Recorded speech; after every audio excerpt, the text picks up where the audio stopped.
किसी भी आंदोलन के अंदर मीडिया और प्रचार प्रसार खासा महत्व रखता है।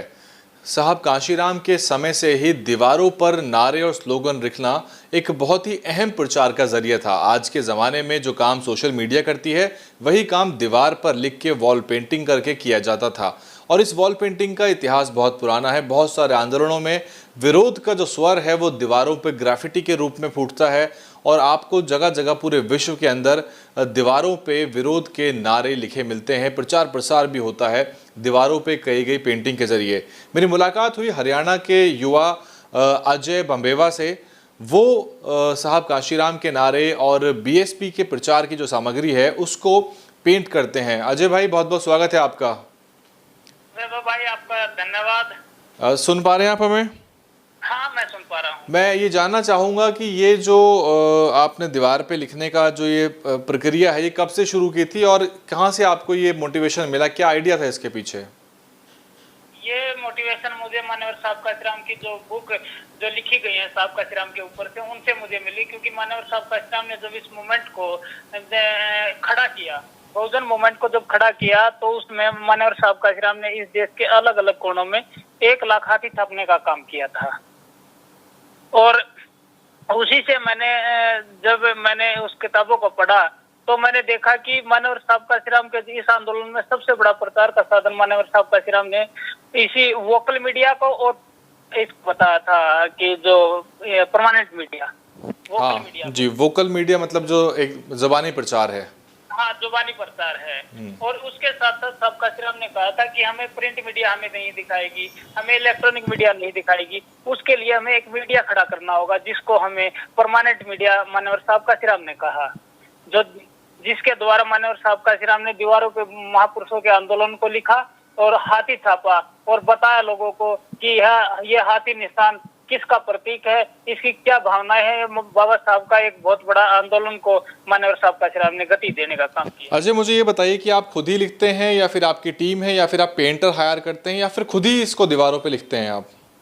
मैं इसको खुद ही लिखता हूँ। मैंने खुद ही ठाना। पहले जब मैंने स्टार्ट किया था तो मैंने सोचा था कि मैं किसी पेंटर का साथ लूंगा, सहारा लूंगा और पेंटर से लिखवाने का काम किया जाएगा हर विधानसभा में। लेकिन मेरे पास इतना खर्च नहीं था कि मैं इतना बड़ा काम पेंटर से करवा पाऊँ, क्योंकि न तो मैं कोई बिजनेसमैन हूँ, न मैं कोई और हूँ।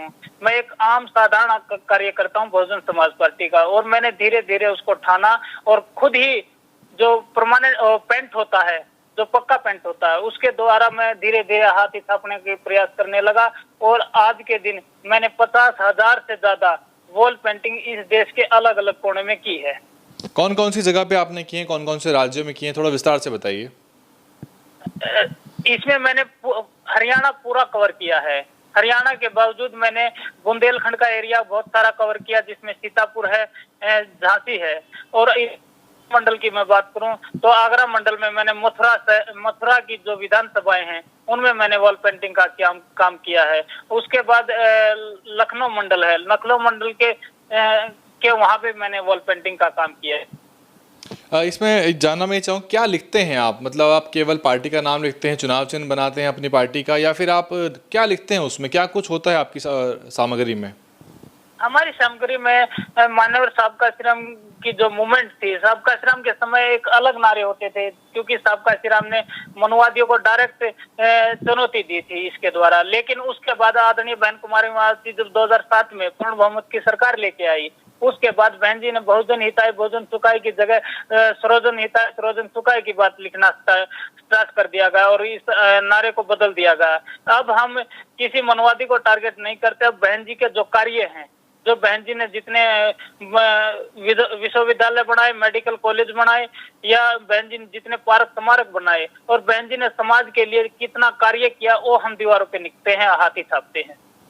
कुछ चुनौती भी पेश आती है? कभी ऐसा हुआ लड़ाई झगड़ा हो गया या आपको दिक्कत पेश आई ये सब काम करने में?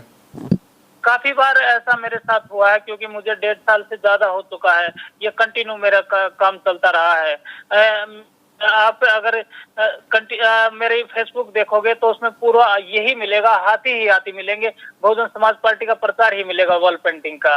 इसके द्वारा मुझे काफी बार आरएसएस के लोगों द्वारा भी मुझे कई बार धमकाया गया, खुरकाया गया, मारपीट तक की भी बात हुई, लेकिन मैं मौका देखकर वहां से अपनी बात को रखता और निकल जाता हूँ।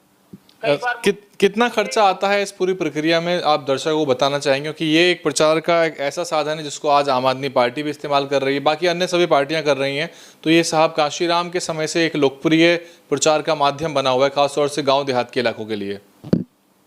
ये करीबन अगर हम बात करें एक विधानसभा की, तो एक विधानसभा में 10 से 12 हजार रुपए का पेंट का जो खर्च है वो हो जाता है।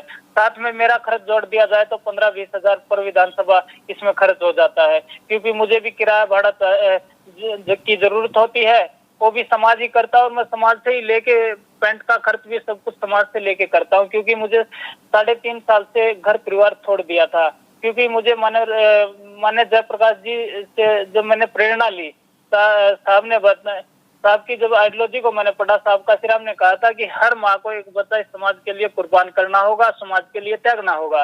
लेकिन साहब के जाने के बाद आदरणीय बहन कुमारी मायावती ने इस आंदोलन को संभाला और इस आंदोलन को संभालते हुए माने बहन जी के इस आंदोलन को अकेले एक ऐसी आर्यन लेडी बहन जी बनी जिसके बाद और कोई बाहर नहीं निकला, घर परिवार किसी ने नहीं त्यागा। लेकिन हमने इस मूवमेंट को देखा और मैंने ग्रेजुएशन की, उसके बाद मैं इस मूवमेंट में उतर गया। घर परिवार 3.5 साल हो चुके हैं मुझे घर परिवार में जाए हुए, माता पिता से बात किए हुए, इस आंदोलन में लगा हुआ।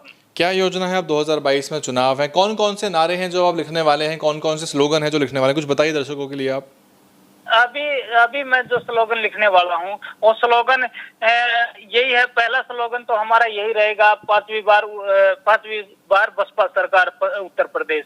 और रही बात सर्वजन हिताय सर्वजन सुखाय के आधार पर जो बड़े बड़े जो नारे आदरणीय बहन कुमारी मायावती ने दिए हैं, उनको हम दीवारों पे लिखने का काम करेंगे।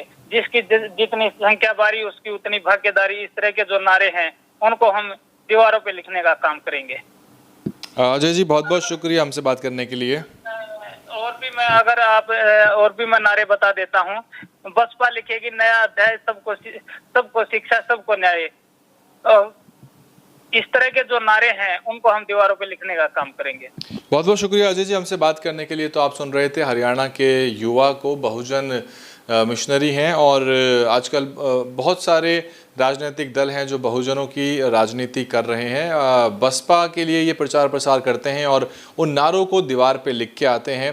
पुराना तरीका है लेकिन आज भी कारगर है क्योंकि स्थायी है, और अगर उसमें पक्का पेंट, जैसा कि ये कह रहे हैं कि प्लास्टिक पेंट का इस्तेमाल किया जाए तो वो और बेहतर होता है। हालांकि उसके अपने नुकसान और उसकी अपनी सावधानियां भी हैं, क्योंकि इस तरह से दलितों के और बहुजनों के नारे दीवारों पे लिखना खतरे से खाली नहीं है आज के माहौल में। आप देख रहे थे DNN हिंदी। इस तरह की और खबरें और इंटरव्यूज़ और लोगों से बातचीत आप तक पहुंचाते रहेंगे।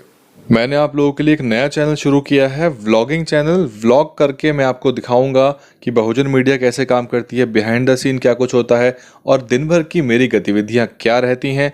सीधे जुड़िए मुझसे, व्लॉग चैनल को सब्सक्राइब करके घंटी का बटन दबाइए। व्लॉग आमतौर पर रात के समय अपलोड किए जाएंगे और लिंक नीचे डिस्क्रिप्शन में है। डिस्क्रिप्शन खोलिए, सबसे पहला लिंक व्लॉग का लिंक है, उसको सब्सक्राइब कर लीजिए।